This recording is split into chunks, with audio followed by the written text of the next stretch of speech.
L'exposition Pierres précieuses se compose de 3 parties.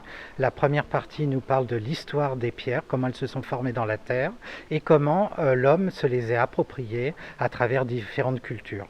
La deuxième partie nous explique comment les pierres précieuses se sont formées dans la terre et comment les joailliers se les ont appropriées pour fabriquer des créations anciennes ou contemporaines. La troisième partie présente comment la ville de Paris a été un lieu central entre la rive gauche et la rive droite pour les plus belles pierres précieuses. Elles ont été étudiées par les scientifiques, elles ont été taillées par les lapidaires et elles ont été mises en bijoux par les joailliers, tout ça sur Paris depuis le XVIIe siècle.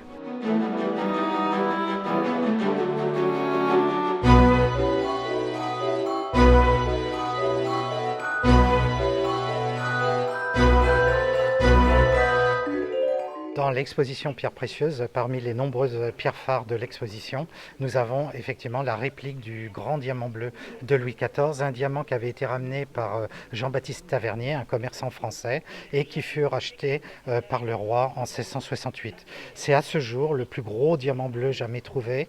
Il pesait plus d'une vingtaine de grammes, c'est-à-dire 115 carats pour parler en langage de joaillier.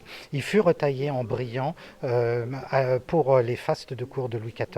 Et à ce jour, nos études historiques montrent que c'est le premier grand brillant taillé dans l'histoire de l'humanité.